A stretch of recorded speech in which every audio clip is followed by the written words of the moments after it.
Good morning, everybody. Welcome back. So I'm on Scott Selections here for Sunday, December 26th. Before we get into today's play of the day, quick recap. What happened yesterday? We had a nice winner in the NFL. We had a two-team 6-point teaser. We had the Packers minus 1.5 and the Colts Cardinals under 55, and that paid out a minus 115 on Bet Online. And that was a nice winner. The Packers were a bit of a sweat, almost lost the game outright, but Baker threw 4 interceptions as the Packers won by 2. And the Colts Cardinals was really never in doubt. A lot of squandered chances, a lot of missed field goals, etc. But that game really wasn't even close to going over 55. So nice winner. Look for another winner here on Sunday. And for the play of the day, looking at a matchup between the Chargers and the Texans taking place at around 1 p.m. Eastern time. Play that is going to be on a player prop. We're going to be looking at Chargers running back Justin Jackson over 55.5 rushing yards at minus 110 on Fox Bet. Time recording of 1 a.m. Eastern time. Covering why I like the over in the spot. First of all, Houston easily has the worst rush defense in the league. The Texans are allowing 145 rushing yards per game, which is the most in the entire league. And at the same time, the Texans are also allowing 4.7 yards per carry, which ranks tied for 29th in the league. So I do think whenever the Chargers decide to run the ball, Jackson should find a decent amount of open spaces that he can exploit. But you might be wondering why Justin Jackson, what happened to Austin Eckler? And the answer is Eckler is not playing because of COVID.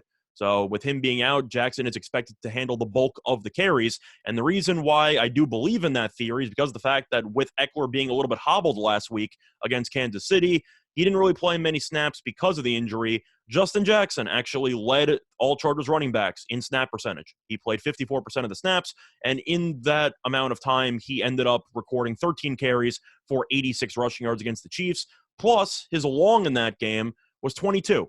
So he really had a lot of consistently solid carries. He averaged 6.6 yards per carry as a whole, but that really shouldn't come as a surprise because this season he's averaging 5.7 yards per carry, and if you look at his entire career, he has averaged 5.1 yards per carry. So he's a very efficient runner, and I do think with the added amount of reps that he should receive in this spot, I do think 55.5 does seem a little bit low because if he ends up going for 12, 13 carries minimum, we could go all the way up to maybe 17 or 18 depending on game flow. I do think there's a good chance that he can get this number if he averages around, let's just say 4.5 yards per carry, so to speak. But on top of that, I mentioned the low end of the carries there. The Chargers are also 10.5-point favorites in this game. So there is a good chance the Chargers just blow it open. And if you think that Houston's going to get blown out in this game, which is definitely fair because the Texans are an awful football team, I do think that the Chargers will stick to more of a run-first game plan in the second half when they're trying to run up the clock and once the game is totally out of reach. But for those reasons, this number should be a lot higher. I think Jackson has a very good chance to go for 60, maybe even 70. Hell, he could even go for 100 if he breaks a couple. But I do think that 55.5